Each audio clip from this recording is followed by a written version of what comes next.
Space is an exciting topic, and India's moon mission has made it all the more exciting.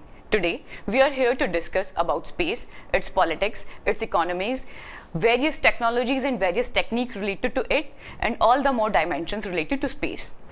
I am Ritika Chaudhary, and today we have the famous earth scientist and strategic thinker, Shri K.Siddhartha ji, to delve further on this issue. Welcome, sir. India seems to have achieved substantially on space. How do you see that? Indeed, the present achievement is nothing compared to what was achieved in ancient India. The credit for almost all the great inventions and discoveries so far has always rested with the Western world. We have read about them in school books, heard about them in television or in movies, or talked about them tirelessly. Sadly, it's the knowledge and teaching of our ancient science that has taken a beating. Just because their achievements were well documented, it doesn't mean that they were the first ones to do that so. So who were they? Please elaborate on that. Sadly, the Greeks enjoy the credit for this discovery, while actually it was Aryabhatta who deduced a formulation proving that the earth is rotating on its axis or on an axis. Then, by estimating the value of pi to be 3.1416, he concluded that the circumference of Earth was approximately 39736 kilometers. The actual circumference of the Earth as deduced by the scientists today is 40,075 kilometers. So you can imagine how close ancient India was in trying to calculate the circumference of the Earth. Now, India's ancient contribution in getting to know about space has equally been quite amount. The present contribution is only peanuts. Now consider this. Indians were the first one to measure the circumference of the Earth. Second, they knew the exact length of a year. Third was the way they explained the science behind the rather fear eclipses. That means people at that point of time used to fear eclipses, and Vedas were the first one to explain that there was nothing to fear about and that it was all logical. Incidentally, this is something that has been almost reversed in the present era, because people still go on to fear eclipses and they go on to take a slew of measures essentially to protect themselves against an evil, perceived evil that may be associated with it. Indians already knew about the speed of light, and surprisingly, Hanuman Chalisa precisely calculates the distance between the earth and the sun. Just think of it. The Earth's orbit was known, the speed of light was known, the first ones to acknowledge the existence of the solar system as well. The contributions to Indian space and the knowledge about universe came largely from astronomers and astrophysicists at that point of time, and that included Varahamihir, Brahmagupta, Aryabhatta, Bhaskaracharya, Bhattila, Pala, Vijayanandi, etc. And there were quite a few of them, a handful of them. And to consider that they were a handful of them, and to consider that they were one of the best known astronomers that the world will be proud of even today, is something to really cherish about. So please tell us more about Varamihir and Brahmagupta. Indeed, Varahamihir was unique among ancient scientists, and as is his versatility, encyclopedic knowledge, poetic talent, and his deep grounding in Sanskrit grammar. He wrote a book that was called as Brihad Samhita. Brihad Samhita, or Varahamihir, is an encyclopedia of astrology and most other subjects of human interest. Whether the subject be eclipse, planetary movement, rainfall, clouds, water management, deviation, or any other topic, the author treats them with a thoroughness and a mastery based on the knowledge of the ancient Shastra. Second was Brahmagupta. Brahmagupta was an Indian mathematician and astronomer. He is the earliest known to treat zero as a number in its own right, and this work is a compendious volume of astronomy. Brahmagupta estimated the circumference of the earth. Besides, he also formulated ideas about gravity and gravitation. Aryabhat was a great Indian mathematician too, and it was on Aryabhat that the first satellite was also launched. He made significant contributions to the field of astronomy, and was also one of the first one to have put forward the theory that the Earth was a sphere. Incidentally and unfortunately, the whole of the world knows otherwise.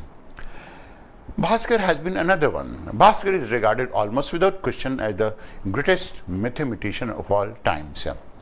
Now, it's a different matter that we have not treated him in the manner that he should have been treated.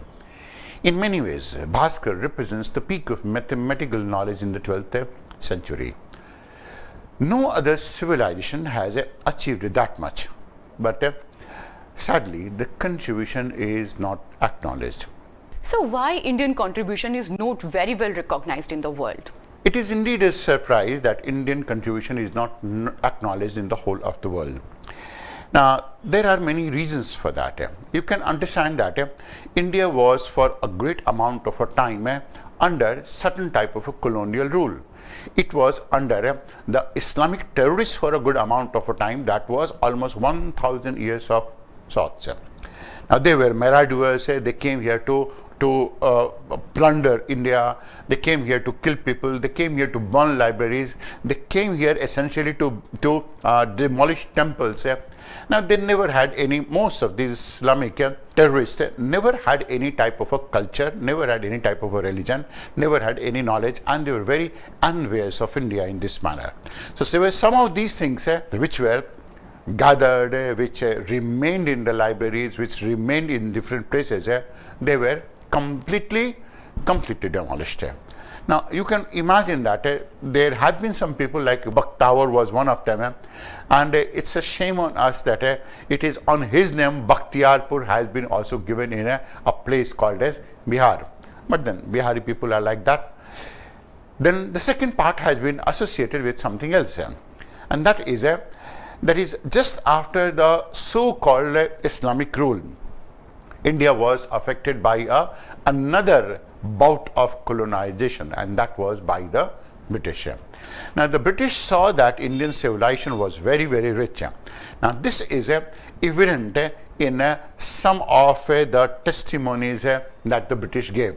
For example, one of those testimonies was given by Macaulay, as it is one of those most well-known documented treatise to India. He said, "I have travelled across the length and breadth of the country. I have not found even a single person who is illiterate, a single person who is not educated. I have not seen any amount of poverty in this country. So affluent is this country, so affluent is the economy, etc., etc., etc."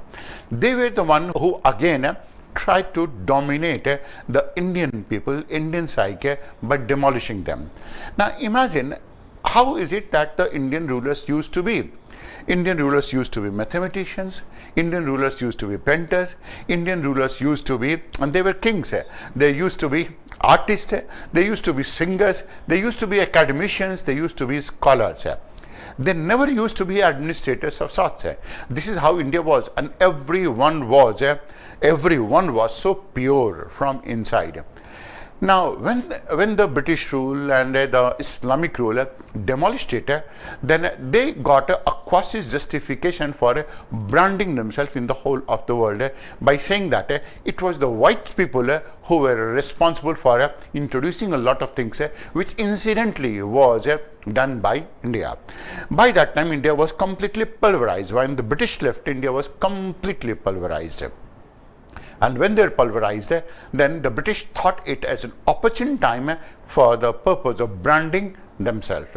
And not only the British, the whole of the Western world took recourse to it. So the Greeks took recourse to it, the Spanish, the French, the British, all of them. Now, this has been one of these factors, that is the achievements that we had in ancient India has not been recognizable at all. And no one is going to recognize it also, because the moment everything that used to be in India, everything that India was, the wonder that India was, the splendor that India was, that is known to the whole of the world, Indians will go on to have a sense of a pride. Indians will go on to have a sense of recognition much more than what they're going to be having it right now. And also that Indians will be able to let the whole of the world know that what they wear, what they are and what they wear. Now these are some of the aspects that is associated with colonization, and colonization is nothing other than colonizing the minds of the people. And when you have the psyche of the people in your hand, the whole of the world is actually in your hand. You can go on to make the people do whatever that you wish to do to them and whatever that you wish them to do for you. So this is largely because of colonization of the country. So do you think that the present achievement is recognizable? Well, leaving apart the past, the present achievement is recognizable because it is cheap. It is the cheapest space program in the whole of the world. Second, it has come against all the type of odds one can imagine, whether it has been a cryogenic engine, whether it has been sanctions against India. Imagine any type of difficulty that a country could have faced, and it has been there. Then it uses technologies and has some of the achievements which are second to none. That is, the type of technology that is used is very cheap and it's very, very distinct as well. India is distinct in many ways. In most countries, civilian application of a space was an offshoot of their essentially military programs. India was the odd one out, as always peaceful, as always very serene, as always thinking about the humanity. So it insists that its program was aimed at serving development goals. India has gone out of its way to make its program as transparent as possible, and that is the real USP of India's space program. It is in this manner that it provided all the type of details about the technology it is developing, everything about the test processes and so on so forth. So this is what exactly goes on to make the present one very, very recognizable in the whole of the world, and the world has come to acknowledge that part as well. So Indian space program is surprisingly cheap. What do you think why it is cheap and what advantages it has over others? Indian space program indeed is very cheap. There are many reasons for it to be cheap. Cheap in the sense that is, it is able to pursue its space program at a very, very low cost.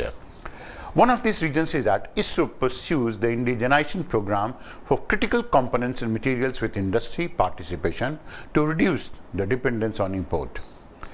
The Indian industry is contributing significantly in the designing, manufacturing and testing of components and materials as well as subsystems as per ISRO's requirement.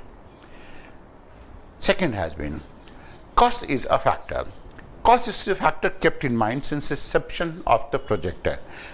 Maybe Western countries may not go on to keep the cost factor in mind, but in India, cost is one of those factors that is kept in mind right from the beginning.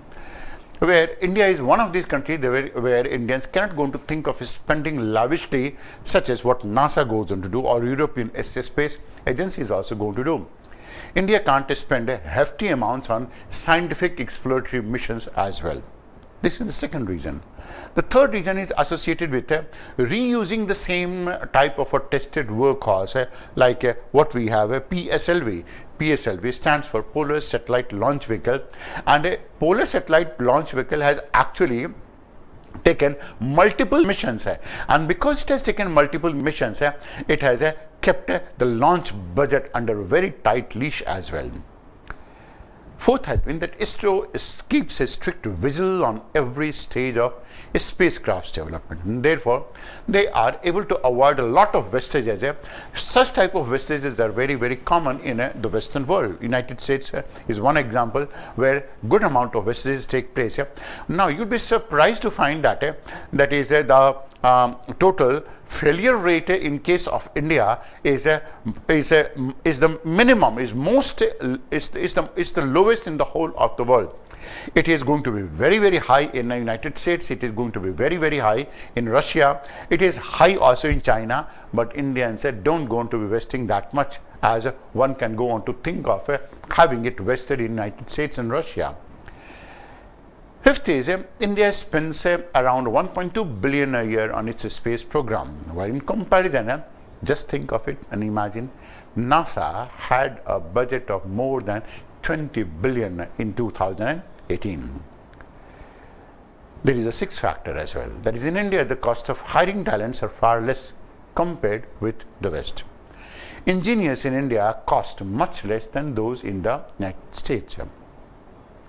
The approximate annual income of an aeronautical engineer in the United States is just under $100,000.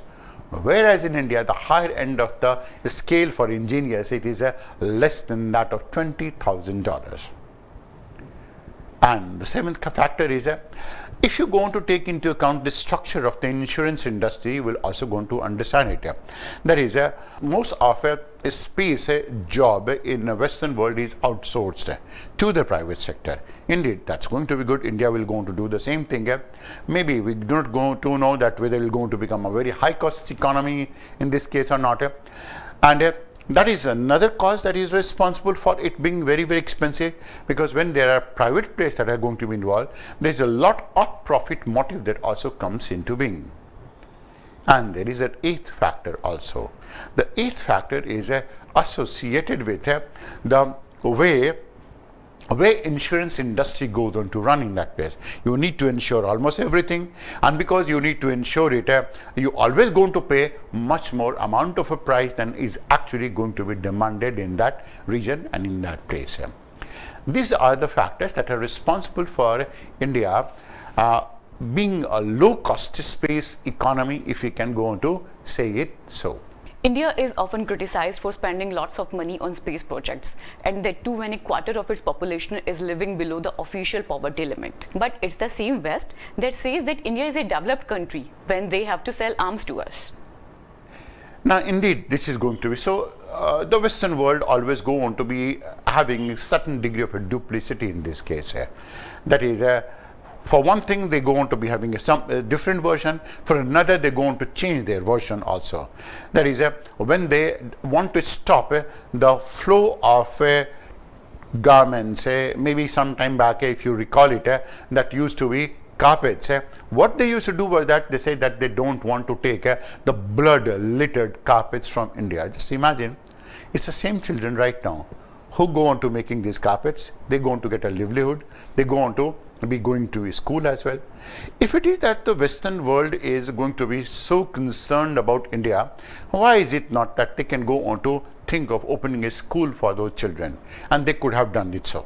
So there are going to be duplicities, there are going to be double standards in this case, and the narratives keeps on changing from time to time in this case. Indeed, it is correct that the same West goes on to say that India is a developed country, India is a superpower, and India will go on to become one of these biggest economies in the whole of the world. Whenever they have to pursue India, either to open its market for the purpose of investment, but the moment India goes on to achieve something, for example, in this case, India achieved it, then in the process of doing it so, they started saying that there are so many poor people in India, and why is it not that India can go on to take care of them? Indeed, Space is a program that is aimed at taking care of the poor people. Space has so many applications, indirectly civilian application. For example, with the help of a remote sensing satellite, you can go on to find water, you can go on to know the depth of water, you can also go on to know the quality of water, you can also go on to forecast the productivity of the crops, you can go on to forecast what not and what associated with it also. So there are a variety of things that a space program can go on to do for the poor. It is about the application. And why is it not that India can go on to brand itself side by side while it goes on to take care of the so-called poor people of India? So we go on to think that this is a narrative that is completely customized in the West when they have to tease and torment India. So what are the compulsions and options to go big on space? Now we do go on to think that it's not always poverty that is going to be driving India for the purpose of trying to explore space. There are many compulsions that India must go on to know, and Indians must go on to recognize and realize that is going to be important for exploring space from our side. Now think of it. The first is going to be that space will be a new battlefield, and India must go on to develop a deterrence of sort, deterrent as we're going to be calling it in French. 60 years after the first satellite was launched, space is becoming the new military high ground that countries want to seize to dominate. Just last year, that is in 2018, the US signaled this by establishing a sixth branch of its military, a re-established US Space Command with its own space force. The Chinese created the Strategic Support Force, the fifth branch of their military in 2015, with responsibilities for space and cyber warfare. This is the context in which we need to see India's somewhat cautious decision to establish a defense space agency that we're going to be calling it as DSA. From the outset, space has evoked interest from the military point of view, and indeed most space programs were military run. The Outer Space Treaty bans the placement of nuclear weapons in space and prohibits national appropriation of celestial objects or building military installations. However, it does not ban military activities in space, space-oriented military forces, or the use of conventional weapons in space. Now think of it, the decision to create the DSA is in keeping with India's very frugal, it is the most frugal, parsimonious space program in the whole of the world. Equally, it has to navigate through the conflicting claims of agencies like the Indian Space Research Organization, the Defense Intelligence Agency, DIA, the National Technical Research Office for the control of space-based assets. India is one of those countries that pioneered multitasking satellites like those of the INSAT series, which is meant essentially for the purpose of communication and in defense terms as well. So that means it was serving at least two purposes in this case. So it was both of it, and it finds convenient to insist that different agencies share the use of these assets.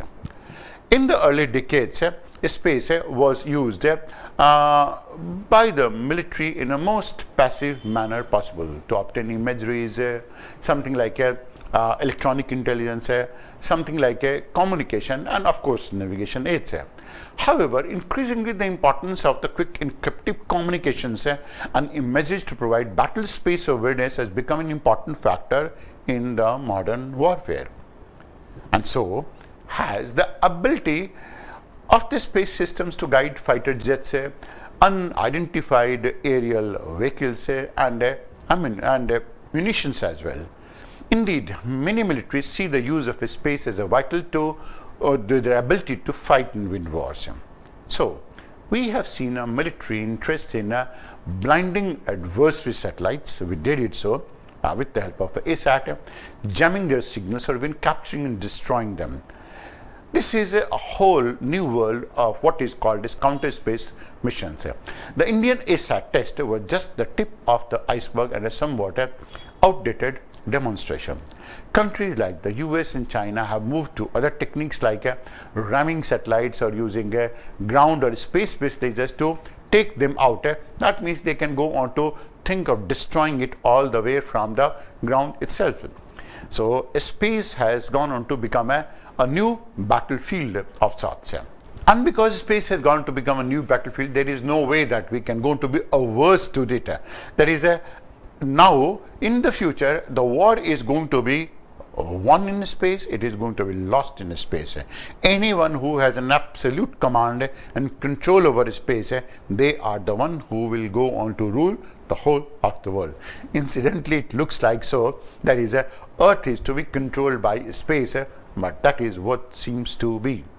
So, we have seen a new space race, ostensibly stimulated by race to the moon and moon missions. So, how do you see space politics shaping up and its significance in context to India? The moon mission of India is very significant because it is going to give enormous strategic heft to India.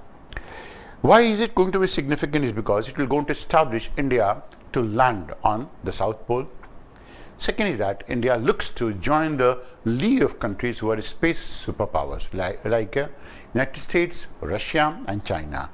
India will become a comprehensive space power, and India will be a serious contender for any type of a strategic future or sharing of this strategic future as well. The third is India to take a step ahead in exploring space resources requires that new resources can go on to put India on top in meeting its energy requirements. You can always go on to think that is moon is one part where you can go on to find a lot of helium and you never know what type of resources are going to be found on moon which can go on to completely transform the energy equation that is going to be booming up in the country or maybe coming up in India. There is a fourth factor as well, that is a moon being seen as a repository of minerals, particularly some of those things that we on earth we go on to be calling it by the name of rare earth elements, REE.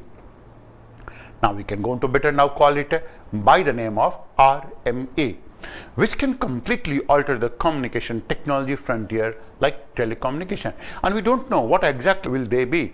There can be maybe, as we talk about there is some of these rare earth elements like yttrium, deuterium, some of them that are found in China. They have you may have noticed that they've completely altered the telecommunication sector in the whole of the world. Fifth is moon is important for deep exploration of outer space, for exploring Mars, and as a launching pad for Mars exploration as well. India's Mars mission is going to be an example of a frugal engineering using a sling of short technologies at a fraction of the cost of United States. Now they are themselves astonished by this fact that how is it that India can actually do that. Sixth is space exploration gives us new resources, new sources and new type of data. It is data that is going to be our new wealth. As you recall it, data is the new oil, data is the new soil. It is going to be a new type of resource and data means information. We are going to be talking about information. What information we can go on to get? It was one small amount of information that we obtained from Chandrayaan 1 that there may be some amount of water because of the presence of the water hydroxides in that place. And that was enough to spur up a second moon mission for us as well. Now we will be landing in that place and that is going to be a data. So the whole of the world has been astonished by this fact that is how is it that India can go on to find water on moon. And we are going to be talking about data, and anyone which has control over this data will make better strategic plan for space. So India is under a compulsive need to explore space and there is no way India can go on to go back out of it. So how do you see space emerging as new frontier in next 50 years? The next 50 years indeed are very, very crucial. We'll be entering into a new form of a space age. The next 50 years will look very different because of falling cost, new technologies, Chinese and Indian ambitious. We are ambitious in this case, and a new generation of entrepreneurs promised a bold era of space development. We are talking about a new age of space entrepreneurs that goes on to include Amazon, that includes Musk, that goes on to include Jeff Bezos. It will almost certainly involve tourism for the rich and better communications network for all.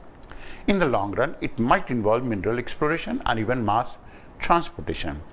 Space will become even more like an extension of Earth, an arena for firms and private individuals, not just governments. But for this promise to be fulfilled, the world needs to create a system of laws to govern the whole of the space, but both in peacetime and of course it should go on to be coming in handy during the wartime as well. The development of space thus far has been focused on facilitating activity down below, mainly satellite communication for broadcasting and navigation. Now, two things are changing. First, geopolitics is stoking, or maybe we can go on to say space politics is stoking a new push to send humans beyond the shallows of low Earth orbit. China plans to land people on the moon by 2035, and even United States, of course, spurred up by Donald Trump's administration, wants Americans to be back there by 2024. Second is the private sector has come of age. Between 1958 and 2009, almost all of the spending in space was done by state agencies, mainly NASA and the Pentagon.